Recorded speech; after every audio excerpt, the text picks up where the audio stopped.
भर में लुट गई। अरे घसीटी, लुटने की भी कोई उम्र होती है? वैसा कुछ नहीं है जैसा तुम लोग समझ रहे हो।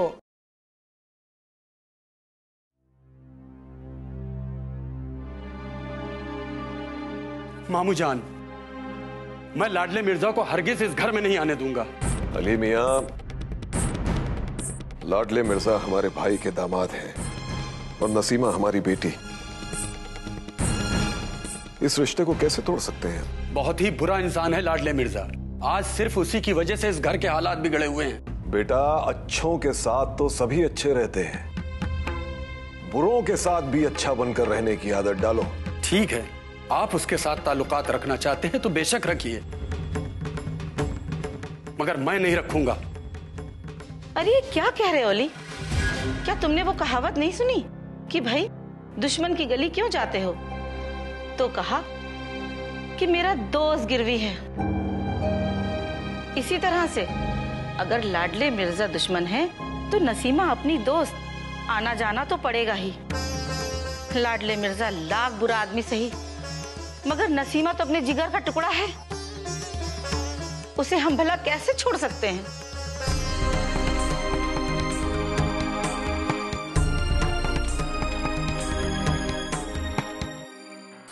और भाई नसीमा, क्या हाल चाल हैं? और आपके वगैरह वगैरह के क्या हाल हैं? भाई उनके हाल और चाल दोनों वैसे ही हैं। लखनऊ शहर में मौसम तो रोज बदलते हैं, लेकिन लाडली मिर्जा जैसे थे वैसे ही हैं। और मुझे तो लगता है हमेशा वैसे ही रहेंगे। उनकी हुकूमत का सूरज कभी गुरूब नहीं होगा। आप सुनाए चाची, आपके क्या हाल है? अरे मेरे क्या हाल चाल पूछती हो? दिन तो जैसे तैसे कट जाता है, लेकिन रात फिक्र और चिंता में गुजरती है।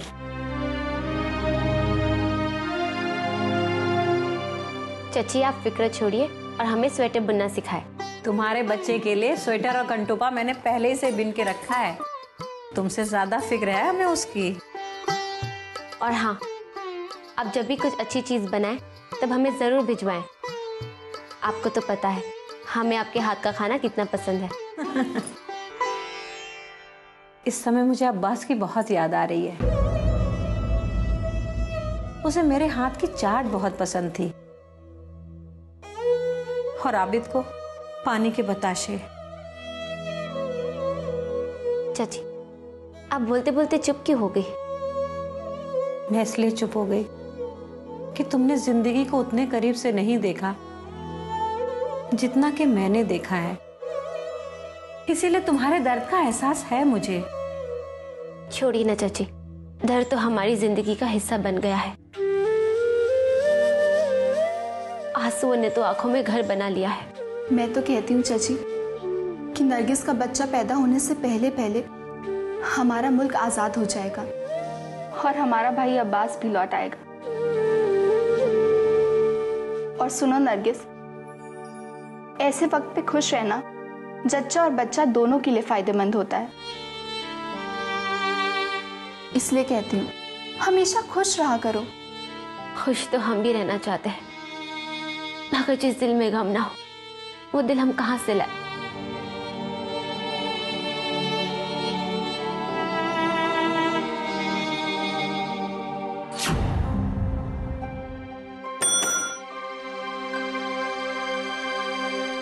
Yes sir.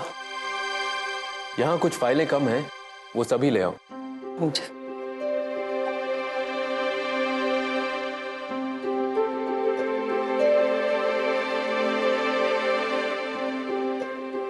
Very good. अब आप सब हमारे अगले प्रोजेक्ट की तैयारी में लग जाइए। और जिस तरह हमें इस बार मुनाफा हुआ है, आइंदा भी यही कोशिश रहे कि हमें इससे भी ज्यादा मुनाफा हो। देखिए, इस प्रोजेक्ट की कामयाबी सिर्फ हमारी कंपनी की ही नहीं, हम सबकी अपनी कामयाबी होगी।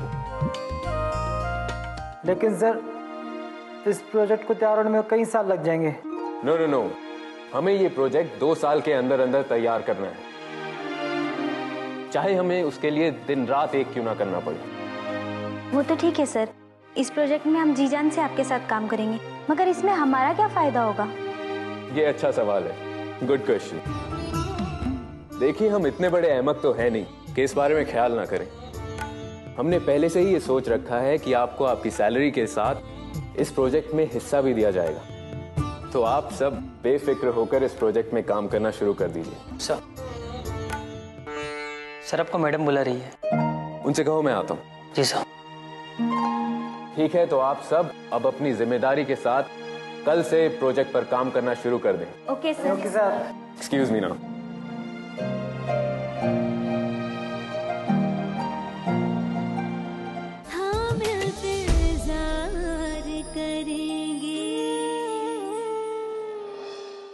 तुम तो आए दिन एक नई मुसीबत हमारे सर पर खड़ी किए रहते हो। अम्मी जान, अब हमने ऐसी कौन सी मुसीबत खड़ी कर दी? तुमने चची अम्मा के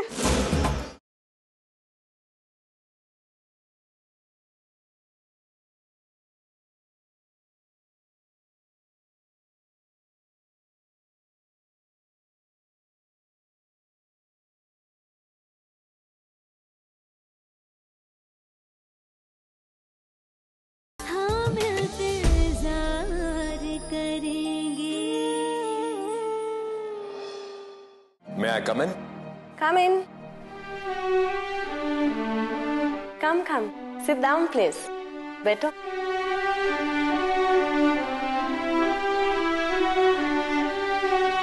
तुम हमको बहुत अच्छे लगते हो। तुम जब से हमारी कंपनी में ज्वाइन हुए हो, हमारी कंपनी को दुगना मुनाफा हुआ है। तुम्हारा काम करने का तरीका बहुत अच्छा है। मैं बहुत खुश हूँ। थैंक यू मैडम, शुक्रिया। मगर आप तुम इस तरह मुझे क्यों देखते हो? तुम ये सोच रहे हो ना कि हम हिंदी कैसे बोलता? अरे बाबा, मैं इंडिया में बहुत दिन थी और मुझे हिंदी आती है। हमको इंडिया पसंद भी है। चाय और कॉफी क्या पियेंगे आप? जो भी आप ठीक समझे। तुमको जो पसंद है वो बोलो। ठीक है, हम चाय ले लेंगे।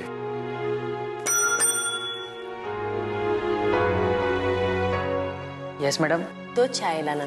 जी madam. Mister Abbas, we are proud of you कि तुम जैसा होनहार इंडियन हमारी कंपनी में काम करता है।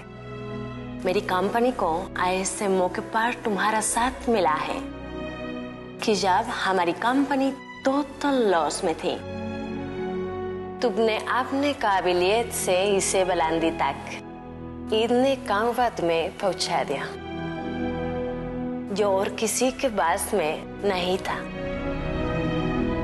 इसी खुशी में मैं तुम्हें कंपनी की तरफ से गिफ्ट देना चाहती हूँ।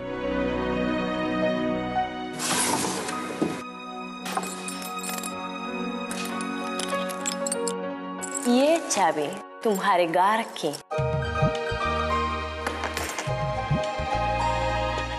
और ये तुम्हारे कार की चाबी।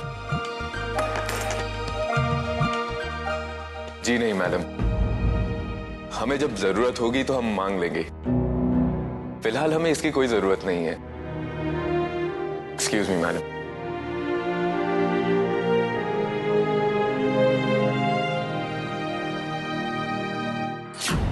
अम्मी जान, आप इतनी नाराज क्यों दिखाई दे रही हैं? अरे कुछ हमें भी तो बताइए। एक नाराजगी हो तो बताऊं? आप एक ही बता दीजिए। बेटा, एक दिन का मरना हो तो कोई बात नहीं, मर जाती मैं। एक दिन का झगड़ा हो तो भी कोई बात नहीं, मगर तुम तो आए दिन एक नई मुसीबत हमारे सर पर खड़ी किए रहते हो। अम्मी जान, अब हमने ऐसी कौन सी मुसीबत खड़ी कर दी? तुमने चची अम्मा के। चची अम्मा? क्या हुआ चची अम्मा को? मर गई क्या? तुमने चची अम्मा के जेवर उतरवा कर बहुत गलत किया है। वो उनकी जान थे। तुम तो जानते ही हो चाची अम्मा को जेवरों से कितना प्यार है। तुम इतनी नीच हरकत करोगे, मुझे तुमसे ये उम्मीद नहीं थी। हाँ? मैं कोई जेवर एवर नहीं जानता। मैं किसी के जेवर क्यों उतारूंगा? बुढ़िया सठिया गई है, खुद ही कहीं पर रखकर भूल गई होगी। लेकिन जब बात जेवर की आ ही गई है, तो जो वायदे आप लोगों ने हमसे किए थे, वो वायदे पूरे क्यों नहीं किए? क्या दिया है आप लोगों ने? अरे जेवर पहनने की उम्र तो नसीमा की है। एक बात और, अब्बास और आबिद को गिरफ्तार करने के बाद हमारी सरकार ये सारी जायदाद जब्त कर लेगी। हमारी तो आपको सलाह है कि ये सब हमारे नाम कर दीजिए। कम से कम जायदाद तो बच जाएगी।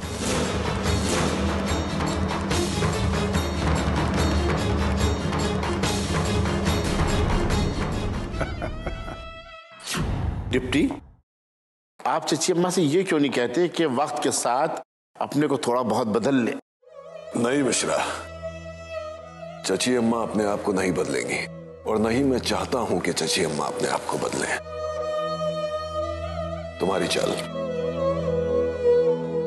ऐसा क्यों कह रहे हैं आप? देखो मिश्रा, तुम ही बताओ, इस उम्र में चची अम्मा अपने आप को किस तरह बदल पाएंगी? और हमने तो घर के सारे लोगों से कह दिया है कि कोई भी ऐसी बात न करे जिससे चची अम्मा को तकलीफ हो। अगर उन्हें किसी सूरत जरा सा एहसास भी होता है कि हमें उनकी जरूरत नहीं है, तो उन बेचारी की 4 दिन की जिंदगी तो 2 दिन में तब्दील हो जाएगी।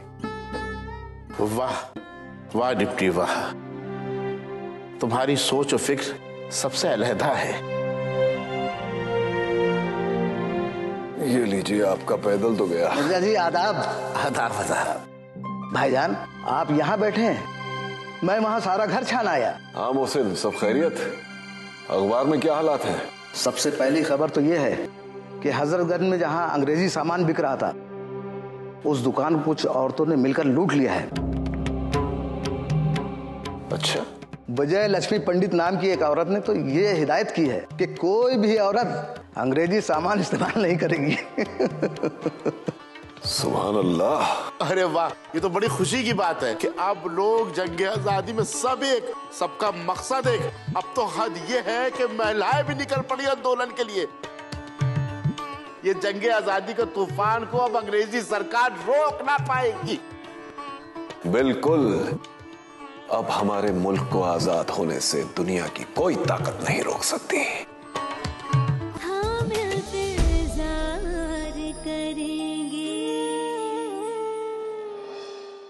अगर तुम अपने भाइयों को बचाना चाहती हो, तो कम से कम एक काम करना पड़ेगा तुम्हें मेरा, और वो ये कि ये मकान अपने अम्मी अब्बू से बात करके मेरे नाम करवाना होगा।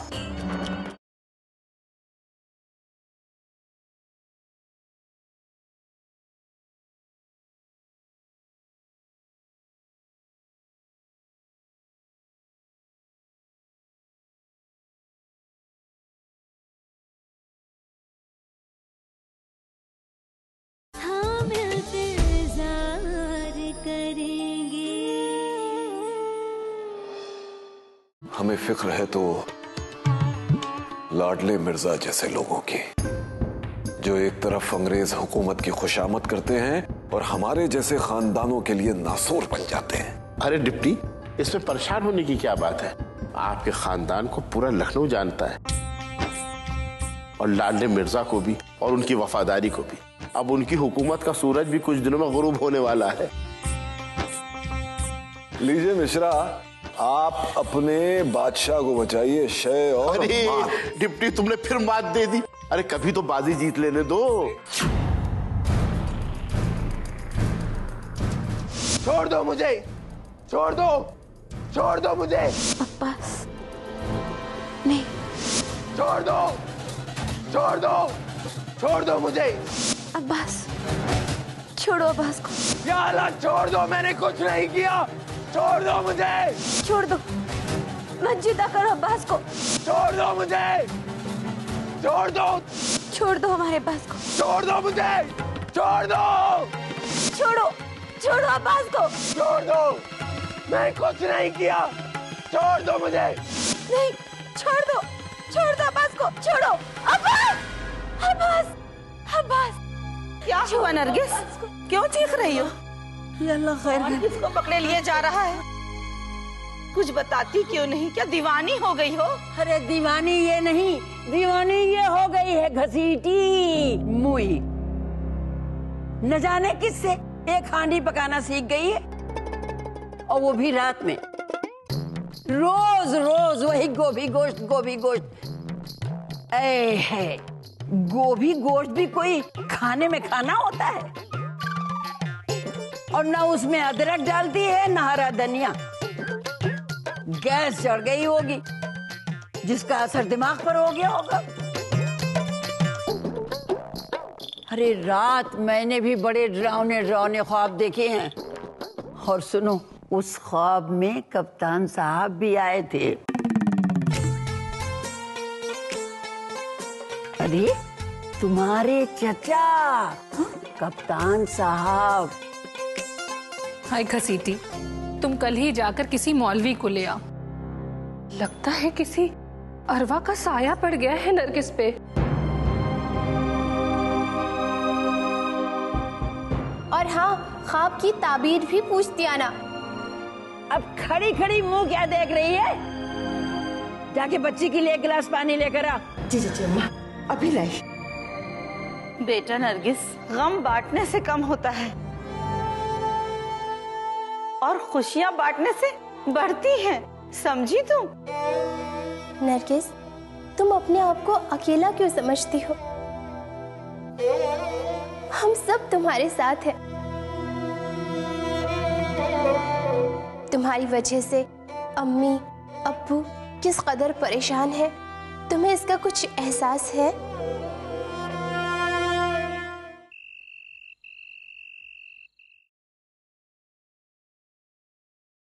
घसीटी बुआ, खाने में तेल मसाला थोड़ा नाप जोक के डाला करो।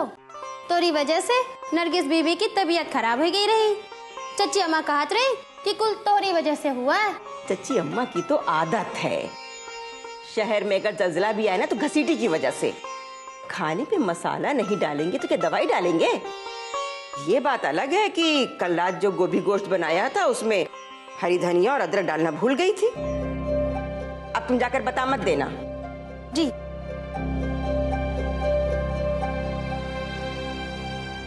खाना बना लेती हूँ, यही क्या कम है? नरगिस बिटिया की हालत हमसे क्या देखी जाती है? मैंने उसे गोद खिलाया है।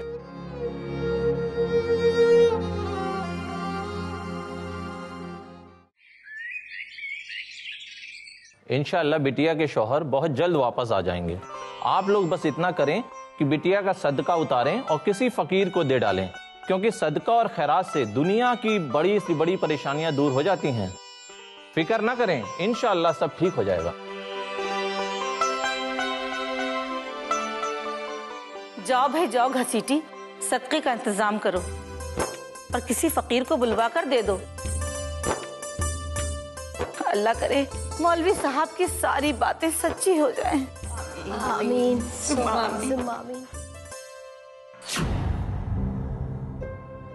गौहर के अब्बू, आप अपनी सरकार से सिफारिश करें कि वो हमारे बेगुनाह भाइयों को माफ कर दें, उन्हें वापस बुला लें। हमसे अब नरगिस की हालत देखी नहीं जाती। दो मोहब्बत करने वाले पंछियों को मिला दीजिए। अब्बास के बिना नरगिस के हाल बहुत बुरे हैं। नसीमा बेगम, आपका पंछी तो उड़ चुका है। अब वो किस डाल पर बैठा दाना चुग रहा होगा, मैं क्या जानूं?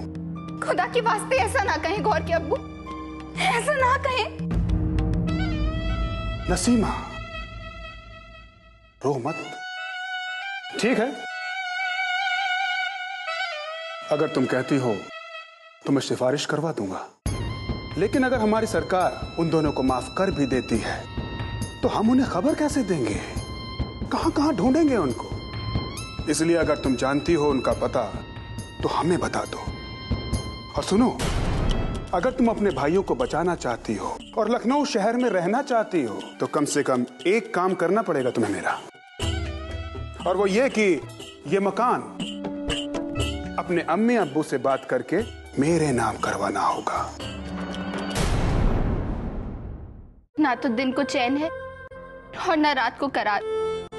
दिन को बच्ची खाने की मांग करती है, कहाँ से लाए खाना, और रात गौहर के अब्बू के इंतजार में कटती है।